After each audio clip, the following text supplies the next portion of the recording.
जय श्री कृष्ण। आज मैं आप लोगों को कक्षा 9 में एक महत्वपूर्ण प्रमेय के बारे में जानकारी देने वाला हूं। प्रमेय जो पूछी जाती है उसमें यह होता है कि सिद्ध करो त्रिभुज के तीनों कोणों का योग 180 डिग्री होता है। आगे लिखा हुआ होगा सिद्ध करो और फिर वो लाइन होती है कि हमको ये प्रूव करना है। हम जानते हैं कि त्रिभुज के तीनों कोणों का योग 180 डिग्री होता है, लेकिन अब वो चीज बतानी है, आपको प्रूव करके बताना है, तो वो उसके लिए एक महत्वपूर्ण थ्योरम रहने वाली है। तो प्रश्न आता है हमारा, सिद्ध करो त्रिभुज के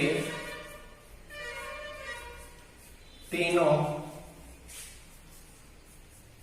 कोणों का योग 180 डिग्री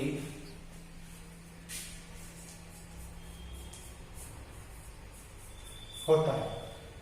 आज हम इस प्रश्न के बारे में बात करेंगे। मोस्ट इंपोर्टेंट टॉपिक है कक्षा 9 के लिए। इसके साथ ही हमको यह भी जानकारी होनी चाहिए कि हम थ्योरम के बारे में कुछ महत्वपूर्ण बातें भी देखेंगे। तो सबसे पहले त्रिभुज की बात होती है तो हम यहाँ एक छोटा सा त्रिभुज बना देते हैं। यहाँ लिखिए ABC। तो आपको दिया गया में लिखना है, प्रमेय का जो पहला पार्ट होता है वो होता है दिया गया, और दिया गया में आप क्या लिखेंगे, त्रिभुज ABC। ये हमारे पास दिया गया है। दूसरा पार्ट होता है प्रमेय का, वो होता है सिद्ध करना। ध्यान से सुनिएगा, प्रमेय का जो सेकंड पार्ट है आपका वो होता है सिद्ध करना। अब हमको यहाँ पे क्या सिद्ध करना है कि त्रिभुज के जो तीनों कोण हैं, कोण A, कोण B, कोण C, इनका योग 180 डिग्री होता है। अगर मैं यहाँ पे लिखूं कोण A प्लस कोण B प्लस कोण C बराबर 180 डिग्री, तो बिल्कुल सही है, ये मुझे सिद्ध करना है। लेकिन मैं इनके कुछ नाम चेंज कर देता हूं। मैं कोण A को 1 नंबर बता देता हूं, कोण 2B को 2 बोल सकता हूं, कोण C को 3 बता देता हूं। ये मैंने क्यों लिखा, क्योंकि ABC अभी तो ठीक है, आने वाले टाइम में जब हम आगे बनाएंगे तो 2-2, 3-3 एंगल बनेंगे, तो वहां पर हमको पढ़ने में आसानी रहे। अब ये यहाँ पर ये कोण A नहीं बोलेंगे, 1 बोलेंगे। एंगल 1, कोण 2, कोण 3, इन तीनों का योग बराबर 180 डिग्री अगर मैं हम सिद्ध कर देते हैं तो यहाँ पर हो जाएगा कि त्रिभुज के तीनों कोणों का योग 180 डिग्री होता है। तो यहाँ लिखिए कोण 1 प्लस कोण 2 प्लस कोण 3 बराबर 180 डिग्री। ठीक है, ये हमारा थ्योरम के दोनों पार्ट। हमारे को प्रश्न में से हमको ये ढूंढना है कि हमारे पास क्या दिया हुआ है और हमको क्या लाना है। तीसरा जो थ्योरम का पार्ट होता है वो होता है रचना। अगर हम डायग्राम में कुछ नया करेंगे, जरूरी नहीं है कि रचना सभी में हो। यहां पर अगर हम कुछ नया कर रहे हैं, जैसे कि मैं लाइन बना रहा हूं, यहां से ये लाइन, ठीक है, तो यहां इस बिंदु A से इस BC के समांतर एक रेखा खींचता हूं। ठीक है, तो यहां लिखेंगे बिंदु A से BC के समांतर रेखा खींची। ये मैंने रचना में काम किया। ठीक है, तो क्या कौन सी रेखा खींची, BC समांतर, इसको मैंने L नाम लिखा, L। तो मैंने क्या रचना में क्या काम किया, BC समांतर L। समांतर का मतलब होता है वो रेखाएं जिनको आगे बढ़ाया जाए तो उसके बीच का जो डिस्टेंस होता है, उसके बीच की जो दूरी होती है वो समान होनी चाहिए। तो इन दोनों के बीच की दूरी हमेशा समान होगी। ठीक है, चौथा जो इंपॉर्टेंट पार्ट होता है वो होता है उपपत्ति। मैंने पहले भी बताया, किसी भी थ्योरम का जो सबसे इंपॉर्टेंट पार्ट होता है वो होता है उपपत्ति। इसके बारे में आपको विशेष ध्यान रखना है। अब इस डायग्राम में आप देखते हैं कि कोण नंबर 1, कोण नंबर 2 और कोण नंबर 3 तो आपने लिखा हुआ है।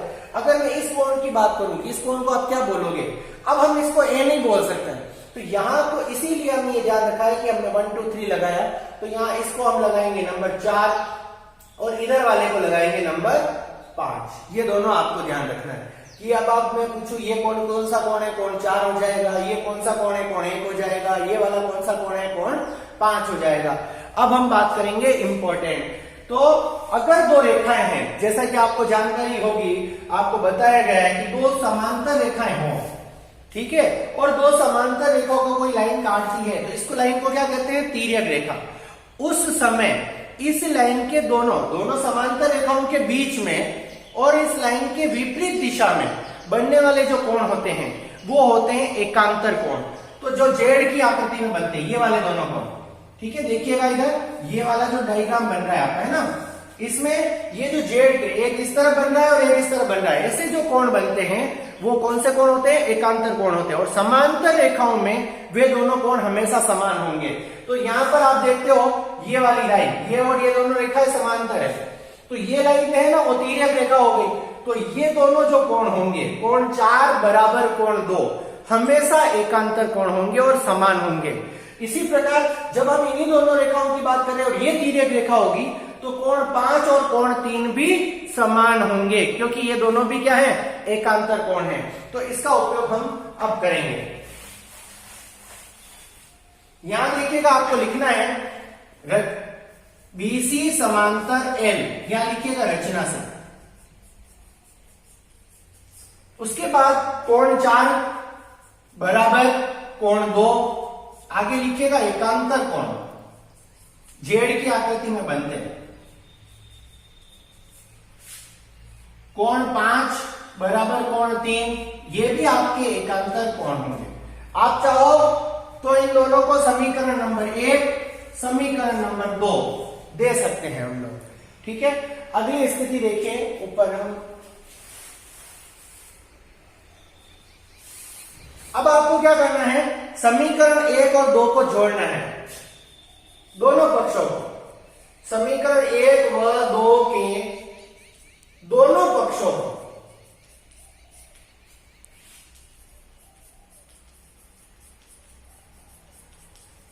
जोड़ते हैं। यहां हो जाएगा कोण 4 प्लस कोण 5 और इधर हो जाएगा कोण 2 प्लस कोण 3। ये आपकी होगी समीकरण नंबर 3 लगेगा।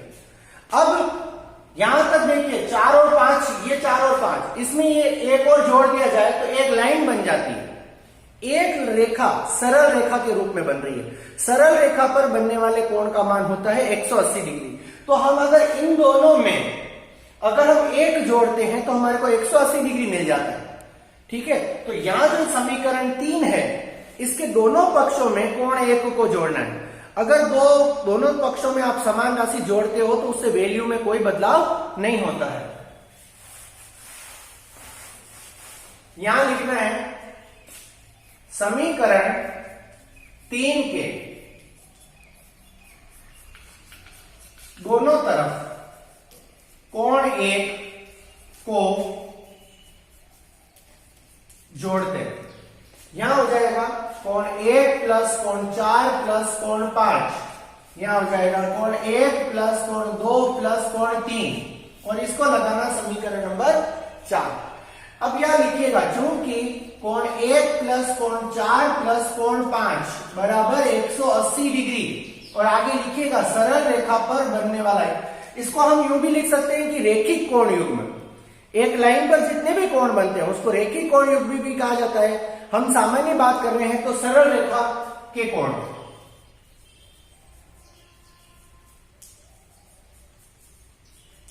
और इसको समीकरण नंबर 5 लगा दीजिए।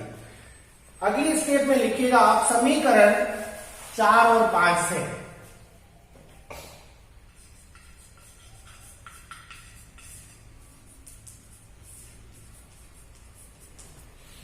अगर हम ये जो कोण है, समकोण है, कोण 4 और कोण 5 का योग 180 डिग्री होता है, ये आप यहां पे रख देते हो तो हमको सीधा मिल जाता है कोण 1 प्लस कोण 2 प्लस कोण 3 बराबर 180 डिग्री। और यहां लिखना है आपको इति सिद्धम।